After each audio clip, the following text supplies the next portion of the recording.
Hello guys, my name is Jenny. I hope you all are doing great. आज का case भी बीते कुछ केस की तरह ही है जो कि अभी तक चल ही रहे हैं। पता नहीं उनका एंड कब होगा, लेकिन आई थिंक ये ट्रेंड ही चल रहा है कि या तो वाइफ को मारना है या फिर हस्बैंड को मारना है।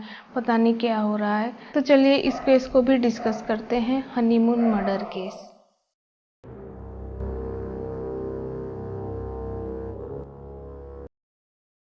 सोनम रघुवंशी 24 इयर्स ओल्ड इंदौर में ही पली बड़ी थी। सोनम के पिता देवी सिंह रघुवंशी, जो कि ओरिजिनली तो गुना के रहने वाले हैं, लेकिन कुछ साल से वो इसी इंदौर में बाणगंगा के गोविंद इलाके में रह रहे थे। सोनम की माता का नाम संगीता रघुवंशी है, जो कि एक हाउसवाइफ है। सोनम के पिता प्लेवुड कंपनी के ओनर हैं और वो अभी एक हार्ट पेशेंट भी है। सोनम का एक बड़ा भाई भी है जिसका नाम गोविंद रघुवंशी है और वो अभी फैमिली बिजनेस ही अपने पापा के साथ चला रहा है। सोनम ने बीकॉम की स्टडी करी है और वो भी इसी बिजनेस में एचआर की पोजीशन पर काम कर रही थी। सोनम अब बड़ी हो गई थी और शादी लायक भी हो गई थी, तो इसलिए उसके परिवार ने उसके लिए रिश्ता ढूंढना स्टार्ट कर दिया और उन्हें एक मैट्रिमोनियल साइट पर राजा रघुवंशी की प्रोफाइल अच्छी लगी थी। राजा रघुवंशी 29 इयर्स ओल्ड इंदौर के ही शाहकर नगर में रहता था। राजा की फैमिली में उसके पापा अशोक रघुवंशी, उसकी मां उमा रघुवंशी और दो बड़े भाई भी हैं जिनकी शादी हो चुकी है। इसके अलावा उसके घर में दो भाभी, 4 बच्चे और एक छोटी बहन भी है। राजा 3 भाइयों में सबसे छोटा था, तो ऑब्वियसली वो सबका लाडला भी था, लेकिन राजा भी अपनी फैमिली की बहुत केयर करता था और वो एक रिस्पॉन्सिबल पर्सन भी था। राजा रघुवंशी अपना फैमिली बिजनेस संभालता था और कई कोचिंग इंस्टीट्यूट को रेंट पर बसेस प्रोवाइड करते थे। जब फैमिली में राजा की शादी की बात चली थी तो राजा भी खुशी खुशी शादी के लिए रेडी हो गया था। इसीलिए राजा की फैमिली ने राजा के बायोडाटा को एक ट्रेडिशनल मैट्रिमोनियल डायरेक्टरी यानी कि समाज परिचय पत्रिका में डाल दिया था और इसी वजह से ही सोनम की फैमिली को राजा की प्रोफाइल अच्छी लगी थी और दोनों फैमिली कॉन्टेक्ट में आई थी। Both families are financially stable और हर चीज़ में परफेक्ट थी। सोनम और राजा को मांगलिक दोष भी था और इस वजह से फैमिली ने शादी के लिए एग्री कर लिया था।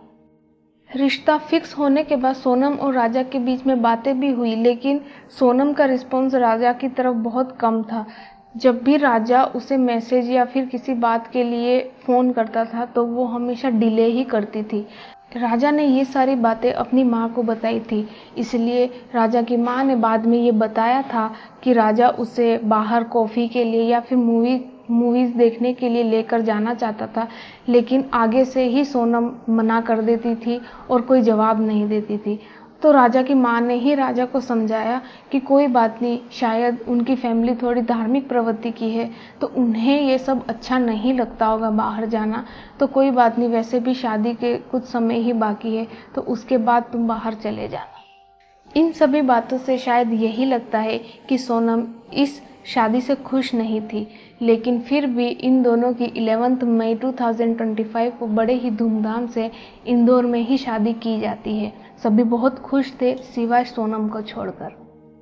सोनम जितनी ज़्यादा शादी के लिए खुश नहीं थी, लेकिन वो हनीमून जाने के लिए उतना ही एक्साइटेड थी। इसीलिए उसने बिना राजा को बताए ही आगे असम और मेघालय की 1 वीक बाद की टिकट पहले ही बुक कर ली थी। राजा अभी हनीमून जाने के लिए रेडी नहीं था, लेकिन सोनम ने मां कामाख्या देवी के जाने की बात कही तो फैमिली ने इनकार नहीं किया और राजा को भी मां कामाख्या देवी के दर्शन करने थे, इसलिए वो हनीमून जाने के लिए रेडी हो गया था। इसके बाद यहाँ सोनम ने 1 वे की ही टिकट बुक की थी, वापस लौटने की टिकट उसने बुक नहीं करी थी। 28 मई को सोनम और राजा हनीमून के लिए रवाना हो गए थे। ये कपल इंदौर से बेंगलोर होते हुए गुवाहाटी पहुंचे और वहां मां कामाख्या देवी के दर्शन किए और उसके बाद मेघालय के शिलोंग के लिए रवाना हो गए थे। 22 मई को इन दोनों ने शिलोंग के एक होटल में चेक इन भी किया था, जिसकी सीसीटीवी फुटेज भी है।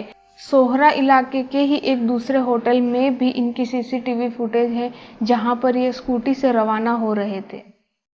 इस होटल में इन्होंने सिर्फ अपने लगेज को लॉकर में जमा किया था क्योंकि कोई भी रूम खाली नहीं था और इसके बाद ये आगे अपनी जर्नी के लिए निकल गए थे। इसके बाद 23 मई 2025 को ये कपल वैसाडोंग वाटरफॉल देखने के लिए निकल गए थे और इसी दिन इस कपल की अपनी फैमिली से आखिरी बात हुई थी जिसकी रिकॉर्डिंग भी है। हाँ, मैं सब चढ़ाई कर रहे हैं, हम ऊपर चढ़ गए फिर फोन लगाते हैं। और आज तो उपवास होगा फिर? मेरा तो उपवास है ना, मेरे को 2-3 बार बोल दिया। हाँ। मैं घूमने के चक्कर में अपनी ग्यारस थोड़ी तोड़ूंगी। हाँ तो कहीं दूध लस्सी जो भी मिल रहा हो उपवास का सामान वो खा लो। अब पहले ऊपर तो चढ़े, जंगल में है, यहाँ से आप कुछ मिलेगा। ये जंगल है, पता, घोर जंगल है, एकदम खड़ी चढ़ाई है, चढ़ना मतलब उतरना भी खड़ा ही है और चढ़ना भी खड़ा ही है। इस कॉल के कुछ देर बाद राजा को भी अपनी माँ का कॉल आता है और ये कॉल राजा का आखिरी कॉल था। हेलो, हाँ उतर आए? हाँ, मैंने क्या आ गए नीचे? कहाँ पे हो तुम? ऊपर पहाड़ पे कि नीचे? अब जाके पहुंचा ऊपर में। रात को नीचे रुके थे? हाँ, कुछ खाने का मिला कि नहीं मिला? केले खा लिया मैं। क्या खा लिए? अरे अभी केले खा रहा हूँ, अभी हाल पहुंचा हूँ, अब यहाँ से निकलूंगा। हाँ तो वही तो मैं कह रही थी। क्या देखने, ऊपर क्या देखने गया? नीचे देखूंगा तो ना झरना। तो झरना नीचे से दिख जाता। नीचे इतना दूर था। हाँ वो इसके झरना देखने के लिए तो वहां से गया, वो तो अपन को वहां से लगता है। तो ऊपर चढ़ चढ़ के न नीचे उतर उतर के देख भी लगा। नहीं, अच्छी जगह थी, जगह थी। वीडियो वीडियो बना के ला भी रहा हो कि नहीं? अच्छी जगह दो वीडियो बना रहा के ला रहा हो कि नहीं? क्या रहा? नेट नहीं चल रहा। नेट नहीं चल रहा? अरे नेट नहीं चल रहा, नेट चालू हुआ। नेट ही नहीं चल रहा आपको, बस घूम रहा हुआ तो। अब कितने दिन बचे तेरे? 2 दिन और? 2 दिन और बचे। इसी कॉल के बाद से फैमिली का कांटेक्ट पूरी तरीके से टूट गया था और लगभग 1-2 दिन गुजर गए थे। उसके बाद फैमिली को भी चिंता हुई तो सोनम का भाई गोविंद रघुवंशी और राजा का भाई विपिन रघुवंशी दोनों इमरजेंसी फ्लाइट से शिलोंग के लिए रवाना हो जाते हैं। अब ये दोनों पुलिस की हेल्प लेते हैं। पुलिस अब सब जगह पूछताछ करती है, जहां पर एक गाइड पुलिस को बताता है कि वो इस कपल को लोंगरियाट के शिपारा होमस्टे लेकर गया था, जहां सोनम ने इस गाइड को बोला था कि उन्हें अब आगे गाइड की ज़रूरत नहीं है। इसी शिपारा होमस्टे के ओनर से पूछताछ के बाद ये पता चला था कि इस कपल ने 22 मई को इवनिंग में चेक इन किया था और अगले ही दिन 23 मई को सुबह 5:30 बजे चेकआउट कर लिया था। अब पुलिस ने और भी गाइडर से पूछताछ करी, जहां पर एक एल्बर्ट नाम के गाइडर ने बताया कि उसने इस कपल को 3 और लोगों के साथ देखा था और वो लोग भी हिंदी में ही बात कर रहे थे, लेकिन इसे हिंदी नहीं आती थी तो ये ज़्यादा कुछ समझ नहीं पाया था। पुलिस को इस कपल की रेंटेड स्कूटी भी 25 से 30 किलोमीटर दूर मिली थी, जहां से ये कपल गायब हुआ था। अब पुलिस को ये मामला सीरियस लगने लग गया था, इसलिए पुलिस ने बिना देरी किए इस कपल को ढूंढना स्टार्ट कर दिया था।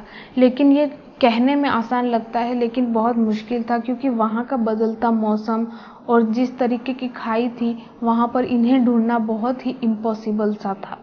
पुलिस ने स्पेशल टीम भी बनाई थी। लगभग 1 वीक बीत गया था लेकिन इस कपल का कोई अता पता नहीं था। जैसे जैसे दिन बीतते जा रहे थे वैसे वैसे ही मेघालय के लोगों को ट्रोल किया जा रहा था।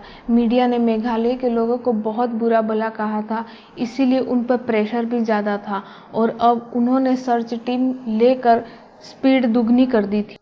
लेकिन फाइनली 2 जून 2025 को पुलिस को वैसाडोंग फॉल्स की खाई में एक डेड बॉडी मिलती है, जिसकी कंडीशन बहुत ख़राब होती है और उसे पहचान पाना तो बहुत मुश्किल था। लेकिन फिर भी विपिन रघुवंशी ने उस डेड बॉडी को देखा और उस बॉडी के हाथ पर बने टैटू और स्मार्ट वॉच की वजह से पता चला कि ये डेड बॉडी राजा रघुवंशी की ही थी।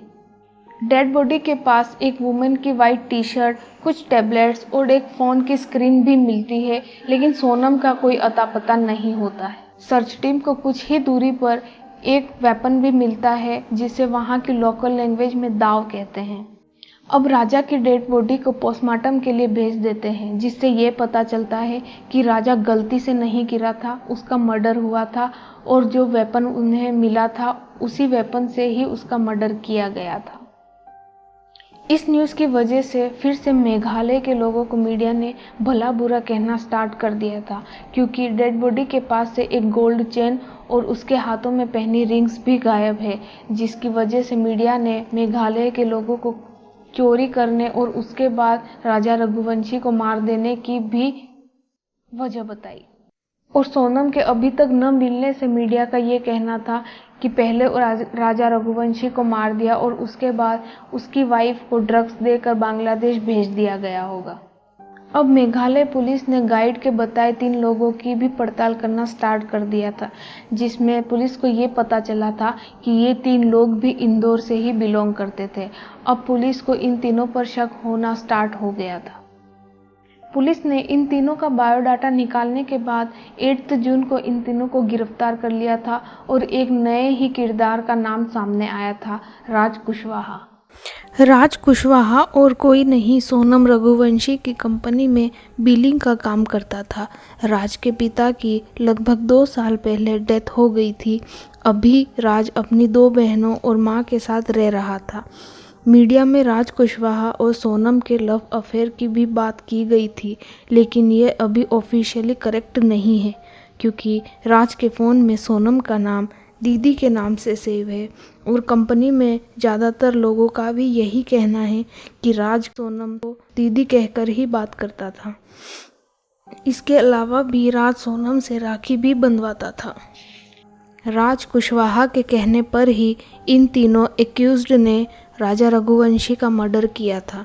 इन तीनों अक्यूज्ड में पहला आकाश राजपूत है, जो कि सियागंज इंदौर का रहने वाला है। आकाश अभी अनएम्प्लॉयड है और कभी कभी मजदूरी करता है। इसके बाद विशाल चौहान उर्फ विक्की, जो कि ललितपुर यूपी का रहने वाला है, लेकिन इंदौर में ही वो पैसे कमाने के लिए रैपिडो बाइक चलाता था और यही राज कुशवाहा का भी दोस्त है। आनंद कुर्मी एमपी का रहने वाला है और ये आकाश और विशाल का दोस्त है। लेकिन इत्तेफाक से इन चारों की गिरफ्तारी के बाद अगले दिन 9 जून को रात के लगभग 1 से 1:30 बजे के बीच सोनम यूपी में गाजीपुर के काशी ढाबा में बुरी हालत में मिलती है। उसने ढाबे के ओनर को सारी बात बताई और अपने भाई को कॉल करने की रिक्वेस्ट की। सोनम ने अपने भाई को कॉल पर अपनी लोकेशन बताई। इसके बाद सोनम के भाई ढाबे के ओनर को पुलिस को इन्फॉर्म करने के लिए कहता है, ताकि उसकी बहन सेफ हाथों में जा सके। सोनम पुलिस को बताती है कि कुछ लोगों ने उसके हस्बैंड को मार दिया और उसे ड्रग का इंजेक्शन दिया। उसके बाद वो इतने दिन से कहाँ थी और यूपी कैसे पहुँची, उसे कुछ याद नहीं है। पुलिस सबसे पहले तो सोनम का मेडिकल करती है, लेकिन थोड़े समय बाद सोनम को अरेस्ट करके पुलिस स्टेशन ले जाया जाता है। आखिर ऐसा क्या हुआ कि थोड़ी देर पहले जो इंसान विक्टिम था वो अब एक्यूज्ड बन गया था। पुलिस ने 8 जून को जिन 4 लोगों को गिरफ्तार किया था, उनसे पूछताछ के बाद ये पता चला था कि सोनम ने ही इन 4 लोगों को बोला था राजा रघुवंशी की हत्या करने के लिए, और सोनम ने इन लोगों को 20 लाख रुपए भी दिए थे इस कांड को करने के लिए। अब पुलिस सोनम इंदौर के जिस फ्लैट में रुकी थी वहां भी पूछताछ करती है, जहां पर ओनर ने बताया कि राज कुशवाहा ने ही इस फ्लैट को रेंट पर लिया था और डिपॉजिट भी दिया था उसने। इसके बाद 22 जून को इस ओनर को भी गिरफ्तार कर लिया था सबूत मिटाने के जुर्म में। दरअसल पुलिस सोनम के एक बैग को ढूंढ रही थी, जिसमें 5 लाख कैश, कुछ जेवर और एक पिस्टल भी थी, जिससे ये पता चलता है कि पहले राजा रघुवंशी को गन से मारने का प्लान था। सोनम के अरेस्ट होने के बाद इस ओनर ने दूसरी की से उस फ्लैट को खोला और वहां से सूटकेस हटा दिया और उसे जला भी दिया। अब पुलिस इस ओनर से इंटेरोगेशन करती है, जहां पर एक आदमी का जिक्र होता है और उसका नाम लोकेंद्र तोमर होता है। इसी के कहने पर ही इस ओनर ने वहां से बैग हटाया था। लोकेंद्र तोमर और कोई नहीं, इसी ओनर का पार्टनर होता है जो कि इन फ्लैट को रेंट पर देते हैं। पुलिस ने जब लोकेंद्र तोमर को कॉल लगाया तो उसने फ़ोन स्विच ऑफ करके वहां से भागने की कोशिश की। उसके बाद 23 जून 2025 को पुलिस ने लोकेंद्र को ग्वालियर से पकड़ लिया था। हर केस की तरह इस केस को भी अभी बहुत टाइम लग रहा है, क्योंकि और भी बातें आने बाकी हैं, और भी कितने लोग इन्वॉल्व हैं ये अभी किसी को पता नहीं है। सबसे बड़ी बात, इस केस में कोई आई विटनेस भी नहीं है जिसके बतौर ये केस आगे बढ़ सके, क्योंकि आई विटनेस की बहुत बड़ी भूमिका होती है। तो आई विटनेस भी वो 4 लोग ही हैं जो अभी जेल में बैठे हैं, और वो मर्डरर भी खुद ही हैं। तो आगे क्या होगा इसका कुछ पता नहीं है। अभी तो ये केस यहीं एंड होता है, लेकिन इसकी आगे कोई भी डिटेल आती है तो उसे मेंशन कर दिया जाएगा। अगर आपको मेरी वीडियो अच्छी लगती है तो please like, share, comment and subscribe ज़रूर करें। Okay, bye bye.